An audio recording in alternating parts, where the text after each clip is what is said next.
Hello and welcome.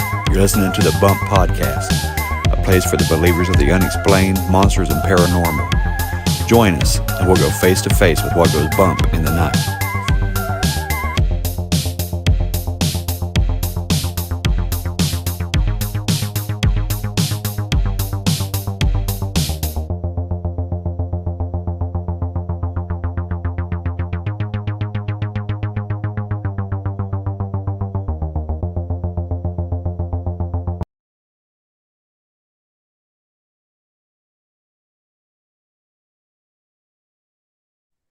All right, your book, Stolen Seed, Evil Harvest. Yes. So this book I wrote is a book that is about my experiences as a former UFO abductee. For my whole life, I've been taken from as young as I can remember. And I was saved from this by the power of God, by Jesus. And I wrote this book because I wanted to share those experiences, share how to stop it, and really to let people know it's okay to be able to talk about this, because it's a really hard thing to talk about. Most people don't want to talk about this, especially if they've been taken. Most people will look at you like you're crazy, but you're not. People are being taken all the time, every day, more people than you can imagine.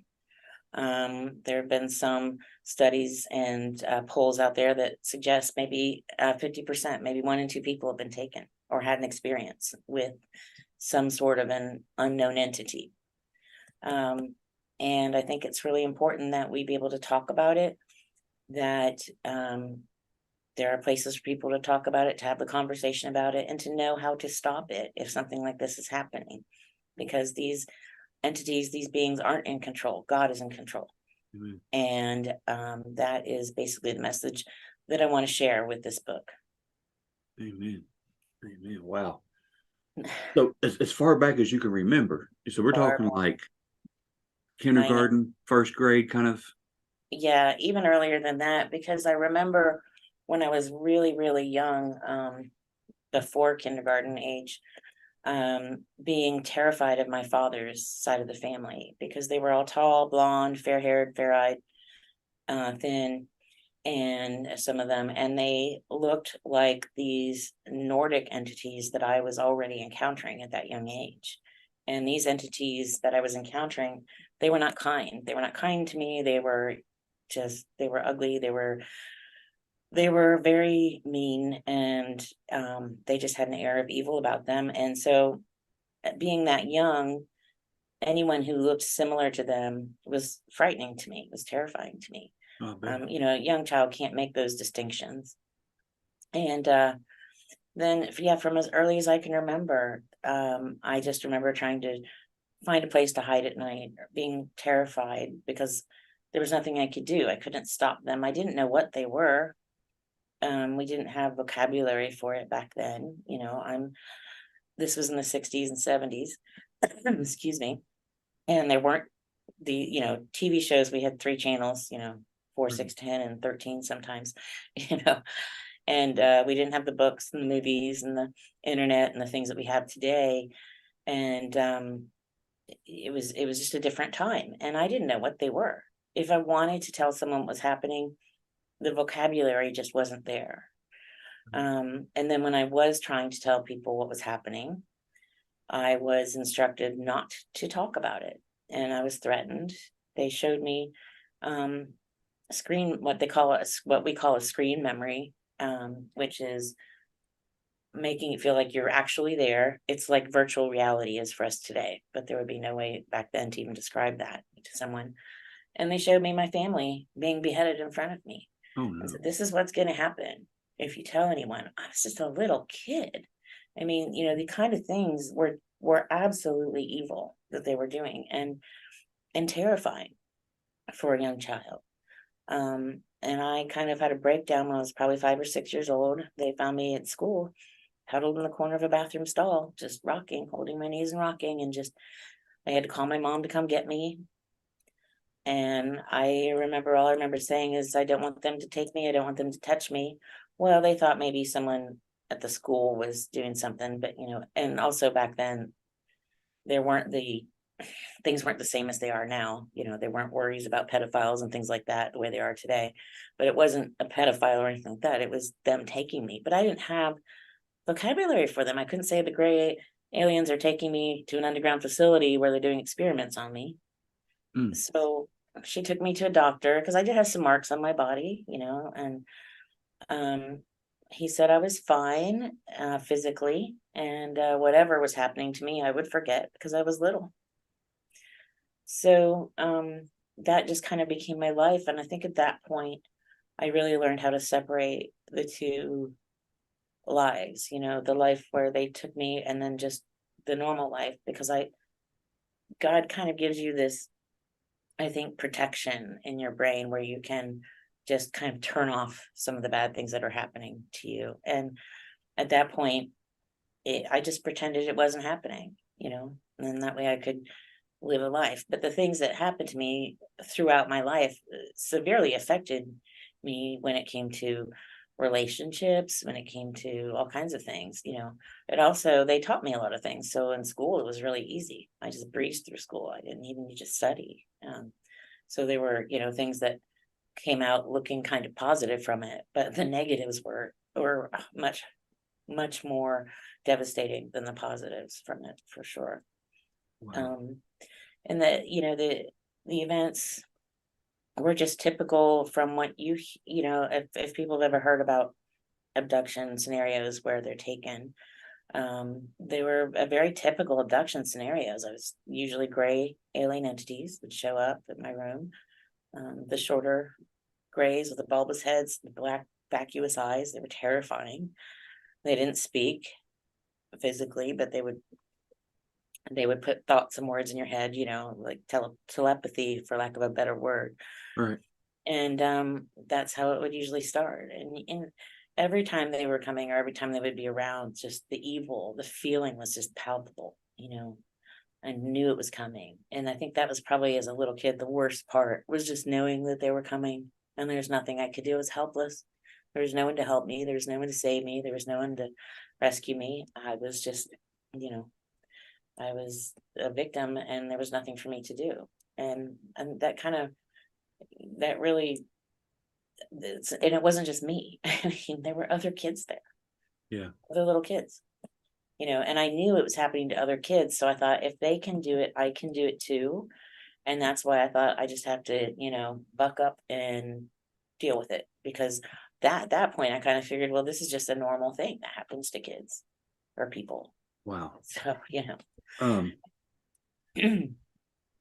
First, thank you for sharing this story. These experiences. I can't imagine how difficult this is. I'm sure at this point that you've developed some amazing coping skills, and your resiliency is through the roof. But sometimes, not always. if I ask any questions that get too personal or are too hard or anything like that, I apologize in advance. I'm just so very curious, and I want to expose the darkness every opportunity we get. Sure. You mentioned that they took you to an underground facility. Is that right? Yes. Would you be comfortable with, or able to even explain what happened on these things? If they teach you sometimes and they're doing evil at other times, what's it like? Yeah. When they get Sure. Generally I knew we were underground because we would get in this elevator thing, and it would go down and down and down. And it was always very cold. And then I would get on what I thought was another elevator that went side to side. Excuse me. I realize now it wasn't an elevator, but for me, especially when I was younger, it wasn't bumpy. It didn't make any noise. So I just thought it was an elevator I thought elevators went both ways. I think it was a train at this point, when thinking about it now, because elevators don't, go that way. And I would end up in an underground facility, and this facilities and it was usually the same place. There were different times and different places, but I have a lot of memories of one specific place that it had an area that was a lot older, and you could still see tunnels carved out of rock and stone, and like it was still stone walls and floors and things, and it was darker and just what you would expect for an underground, but it wasn't damp or drippy like a cave. We must have been really far down. And then there were areas that were very modern looking, huge open vacuous rooms, long hallways, like you would get in a high school, kind of like a big high school, the big long hallways. And there were elevators and stairs and different rooms and doorways. And it was a confusing catacomb of places too. I mean, it was so big, and I had a handler, a guy I called my handler with me most of the time. And that makes sense because it was such a confusing place to be, and he would make sure I got to where I needed to go, make sure, whatever information I was meant to get, or what I was going to see or do or have done to me that day was done. Generally, sometimes it would be, I would just wake up on an exam table, just a cold steel, stark table. I never paid attention to if there were other people on other tables or anything around me. I was just always so focused on what was happening at the time. And there would usually be a couple of these older, taller looking gray entities. They weren't like the grays that would show up in my room and that people are more familiar with. They were taller, they were more sturdy and robust, and they looked older only because they had more like wrinkled skin. They had mouths that moved, and they made facial expressions, and their eyes moved. Their eyes weren't these just like plain black screen type eyes. They actually had eyes, but their eyes were full. There weren't like any whites to their eyes really. They were just full eyes, but they did move. They were creepy, obviously. I couldn't look at movies or books or anything that had anything to do with UFOs or aliens my whole life. I couldn't, if I was flipping channels and I'd see something go by on the TV, I'd have to go right past it, really quick, because I knew I wouldn't be able to sleep. It just, this stuff, I couldn't look out windows at night, couldn't go outside alone. It affected every part of my life. It affected my relationships and what I thought relationships were. But back to what they did. So it was different every time, sometimes it was physical examinations, internal examinations, external examinations. Sometimes it was taking blood. Sometimes I didn't know what they were doing. There were big machines that did things that I didn't know what they were doing. They almost looked like x-ray machines, one of them. Sometimes I'd have to stand in front of one. Sometimes it'd be on a table with one over top of me, just different things like that. I have flashes of memories. And I don't remember everything every time. I just have certain memories of some of the events and the times that happened. But what I do remember is almost always I had this handler, this guy with me. A human? He looked human. He wasn't human, but he appeared human. He was very tall, very handsome, very square jawed, military looking, buzz cut hair, beautiful eyes, just beautiful man, it looked like a giant Ken, I don't know. But he was just very muscular. And he was with me all the time from as long as I can remember. And it's funny because now that I've talked to more and more abductees over this process and this journey I've been on, I found out that a lot of other women had someone like this with them as well. Really? So it seems to be a common, even some men too, that have had someone like that who was around them, but mostly the women. And, he'd always tell me I was special, I was important, that I was an important part of what they were doing. And, and they would try to get me to parrot that same message that some people do, that they are, they're here to help and that they're good and all this. But the problem with it is that none of this was ever good for me. Right. You know, I didn't agree to make that sacrifice, the sacrifice of my childhood, of my life, of my virginity, of my sexuality, of any of that. You know, that was not by choice. I didn't agree to be kidnapped and taken against my will. And so, you know, I always had a problem with it, but I did kind of buy into it for a while. He became a physical partner to me, and I became very attached to this man, kind of a Stockholm syndrome, if you will. But the things that they were doing to me were horrific. And I won't talk about those things on here because I just don't think it's appropriate for, but imagine the worst, and that's probably what I'm talking about.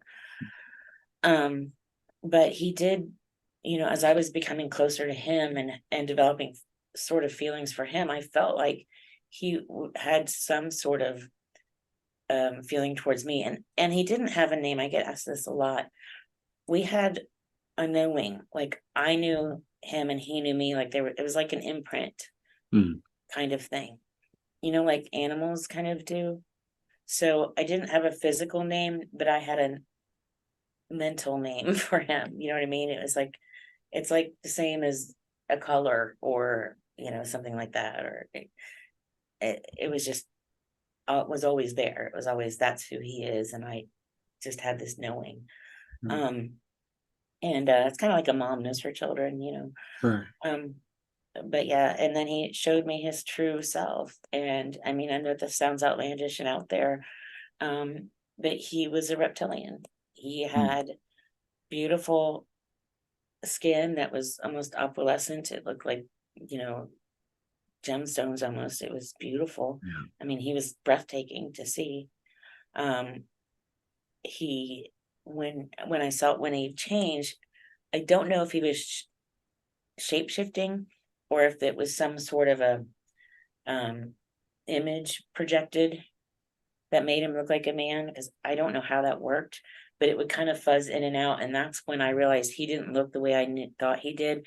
And I asked him to show me what he really looked like, because I was seeing during certain times, it was kind of like electricity would crackling, and I would see something that was different on part of his face. And I'd be like, what is that? Is this not who you are? You know, show me what you look like. I really want to see. And he was beautiful, but he was, you know, just a typical kind of reptilian looking, flat ears and the flat kind of triangle nose. Yeah. I didn't find him scary at all, because I guess I was just so familiar with him. I did see him about a month ago. He came to me to try to get me to stop doing this and to come back, and basically offered me the world, anything I wanted. Knew what all my problems were, what my issues were, things I wanted, needed. And I said no. And he got very, very angry. But the funny thing about it was he looked very sickly. He looked very ill. His color was like this matte, flat, brownish green. It wasn't the color that he was before. He just didn't seem strong like he did before. I could tell he almost seemed like he was dying. I don't know. Obviously, he didn't tell me, and I just rebuked him, and you know, and ended that. Because they can't, and I knew he couldn't hurt me. I mean, he was this close to my face. Do you know what I mean? And I knew he couldn't hurt me. And this was more of an astral thing. I physically felt like I was there, but I know I wasn't physically there, because when I'm physically was in these places, you know, I was smelling the smells, I could touch it, I could feel it, but this was different. So whatever happened was very different, something very different for me. But I think something in the spiritual realm is happening. I mean, I really do feel like the veil is getting thinner. I feel like things are happening in our world, but that was really alarming to me, that something is going on. And that's not part of my book. It's not in there. It's just, I thought I would mention that, because for believers, you know, I think it's important to keep your eyes open and keep yourself prayed up and keep yourself protected, and know that these things can't hurt you if they do come at you. My goodness. My goodness. I know that was a lot. Sorry. No, that was. I'm just thankful that you're able to share this stuff, because I would probably still be in a corner Well, rocking yeah. somewhere. If the This, glory goes to God. I don't think amen. I would be able to share this if it wasn't for God. And God orchestrated this very carefully so that I could share it. And I can tell that part of the story too if you want, but I'll let you go ahead if you had a question. Yeah, yeah.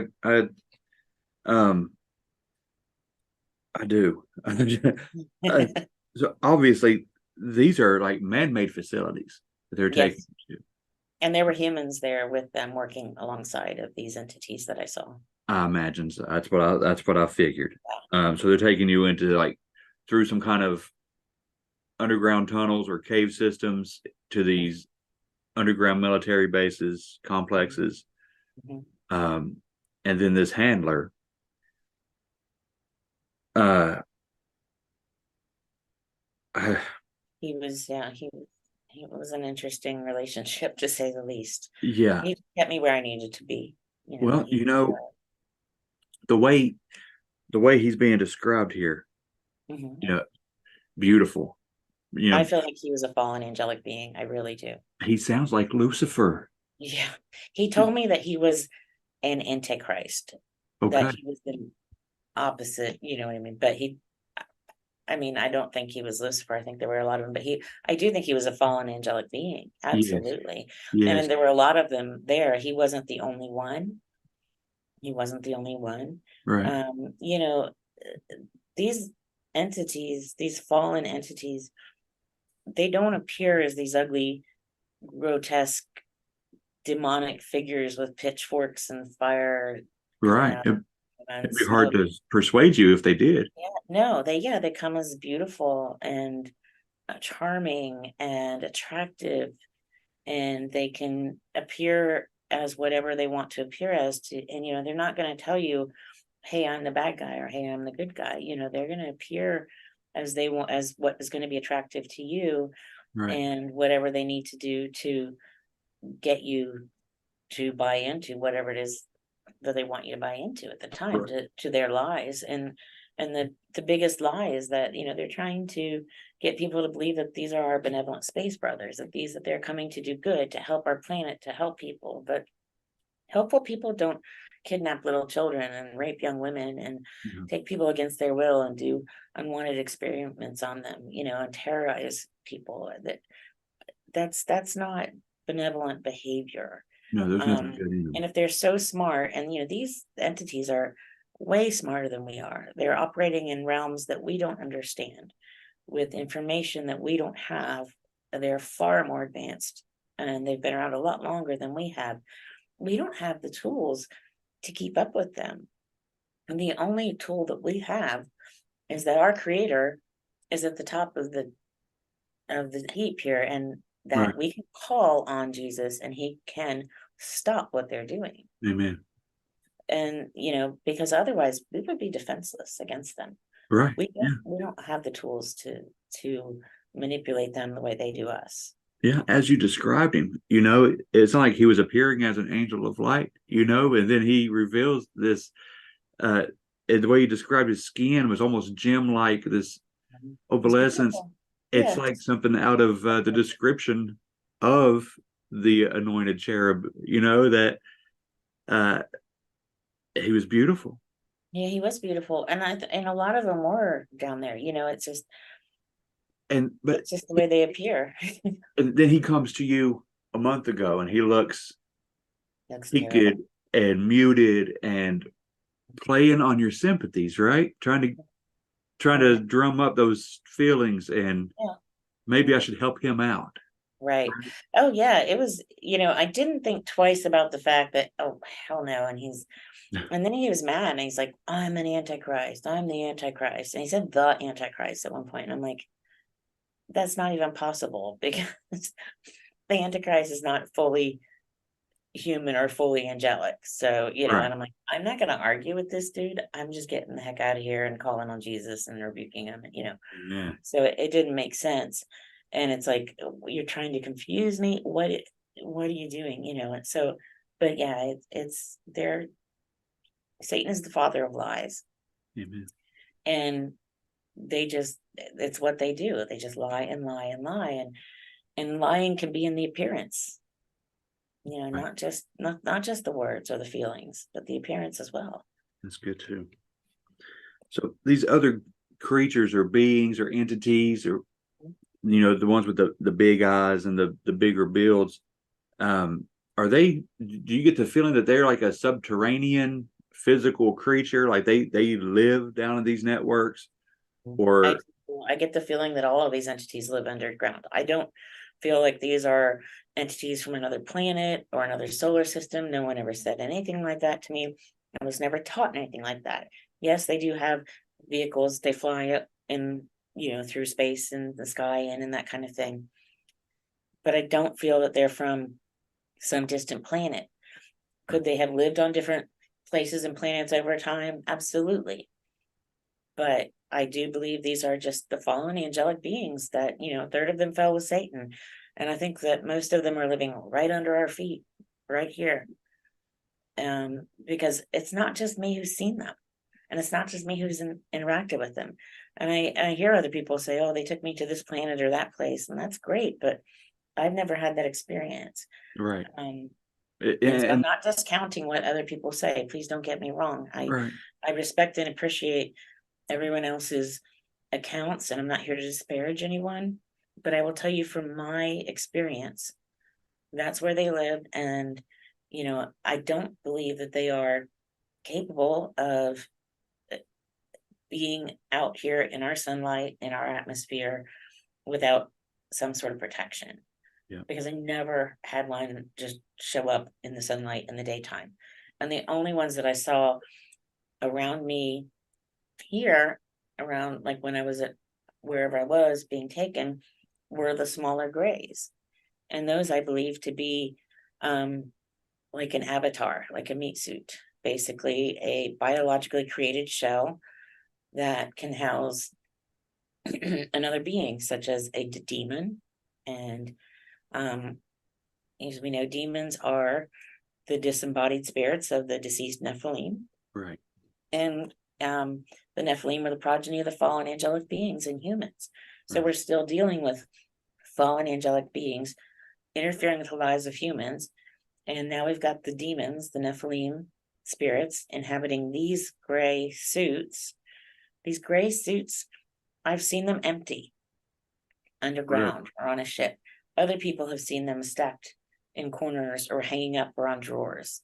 Oh, that's interesting. I saw them stacked, just stacked up. They're not a specific species. They're just a created suit to hold something. Their mouths don't open, their eyes are fixed. They're so thin and spindly, they're like you could break them in two. They seem very delicate almost. Mm-hmm. And I believe they use these because they can be in this environment, because you could put a demon in there, and demons are always looking for something to inhabit. Yes. You could put AI in there, have it run like a robot. You could probably even put another entity in there and have it wear it like a spacesuit. Oh, wow. And the thing about that is too, if these are what's in these ships or that people are encountering, if a ship crashes and they find these gray entities and there's a demonic entity in there, it can vacate that body, and all they're going to be left with is an empty skin suit. Yeah, just a vessel. We can create artificial skin in labs. And what do they take from people, from animals? Blood, skin, tissue. Organ. And what are they doing with that tissue? I don't know exactly, but I think they're using it for these grays because they don't always smell good. Some of them smell very bad. Some of them smell like a cross between sulfur and a dead animal. Really? Some of them don't seem to have any scent at all, but sometimes they're there because you just smell it and it's putrid. The entity that my handler would take me to this place, and it would appear to me, this is like we were at a beach. And he'd say, we're going to the beach. And to me, they would give me a screen memory. It looked like I was sitting on a beach. But it wasn't nice like sand. And there were too many big things poking out of the sand. And when I would concentrate really hard, I could get the screen memory to drop. And it wasn't sand, there were bones, and it was blood. It wasn't water. It was a beach that was blood, and he was in there. And I don't know what they use that for.